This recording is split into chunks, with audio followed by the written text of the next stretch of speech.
Hey techies, welcome back to the channel. Today we are diving into one of the coolest and most powerful features of Java, the DateTime API.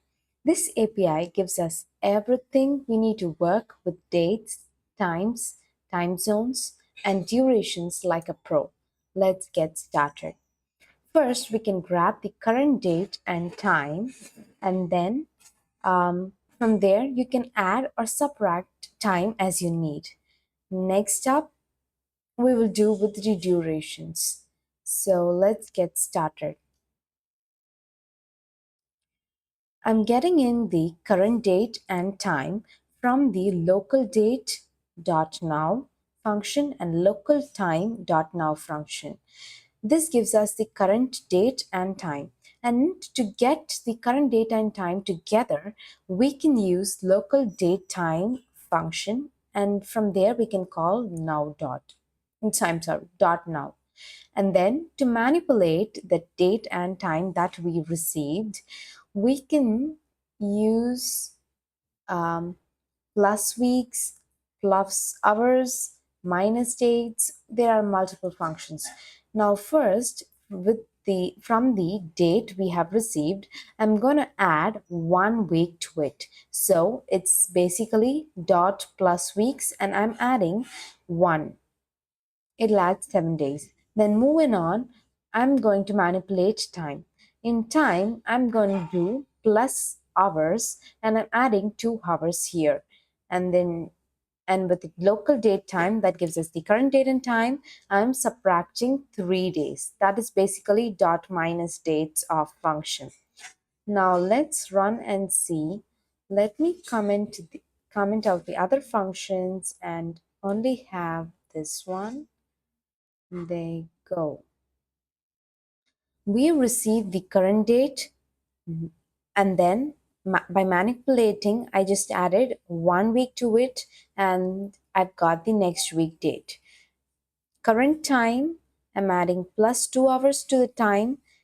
As you can see, the time 2 hours has been added. And then moving on with the current date and time, I am subtracting 3 days. So here is the date 28 minus 3, and I've got 25 of September. That's great. Now let's look up duration. Want to find out how long something look? Maybe a shift from 9 a.m. to 6 p.m. Well, that's where duration comes in. We can calculate the time differences in hours, minutes, or even seconds. Let's see this in action. Okay, here is the duration.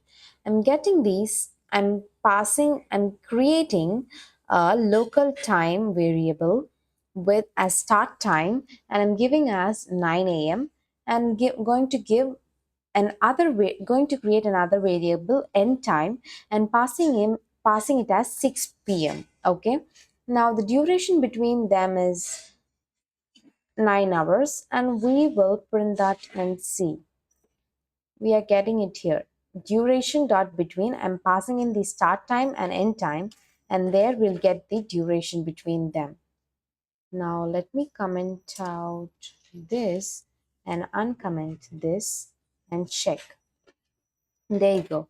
We got duration between start and end time as 9 hours. That's great. Okay. Now let's jump into periods, which handles difference between dates. For example, if you want to know how long it's been since a specific date, like September 23, 2023, you can calculate the time that using period. It gives you years, months, and dates. How awesome is that? Now, I'm going to pass in the start date, end date. In start date, I'm passing in year, month, and day of month. 23 September 2023, and end date as 23 September 2024. And let me calculate the period between the start date and end date. I'm getting period dot get years, period dot get months, and period dot get days. Okay, let me run this out.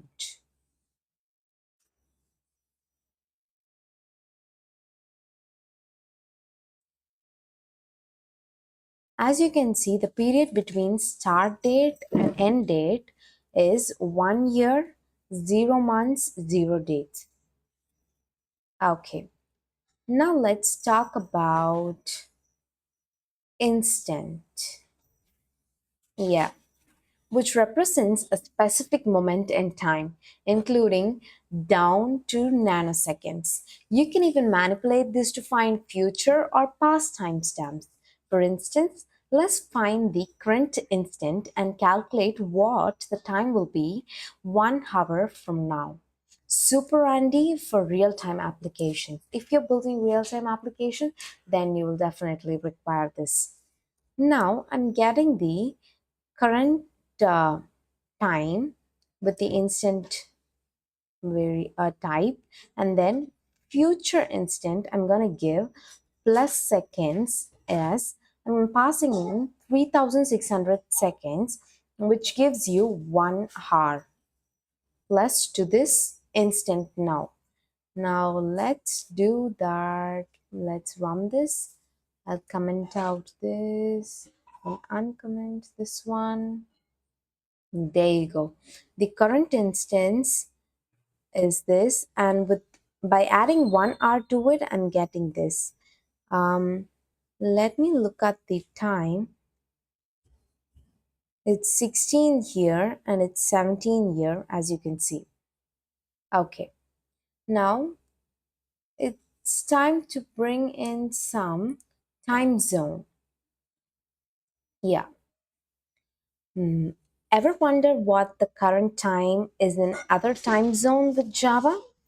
It is simple as using zoned date time.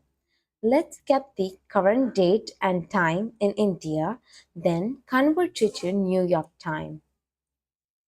Now I'm getting the current local date time, and now from and then giving in the zone ID. Okay, and I'm passing in Asia Kolkata. This is IST, Indian time zone, and then moving on with I'm converting it to zoned date time, okay, of Indian time, and I'm passing in the variables local date time of current time of India and time zone of India, the zone ID, and then I'm converting it to an other time zone.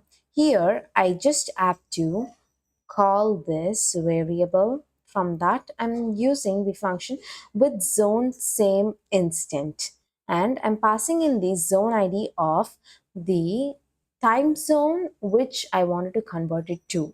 I wanted to convert it to New York Times, so this is the zone ID of that. So I'm passing in that, and now let's just run and see. Yeah, as you can see, the date time of India is converted to American time zone.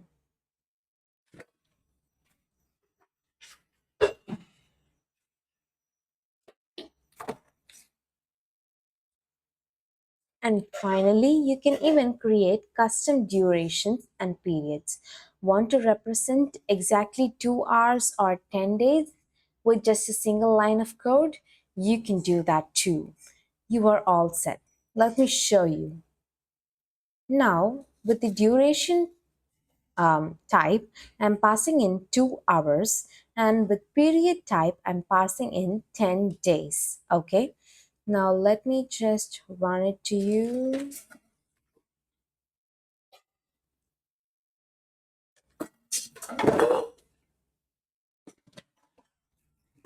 Here, I'm getting the duration of 2 hours and period of 10 days. And that's a wrap. That's it for today.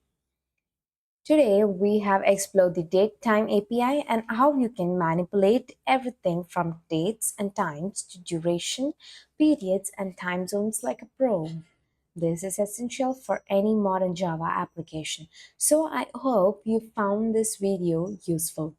All the code from today's session is up on GitHub. Check the link in the description below. Until next time, happy coding!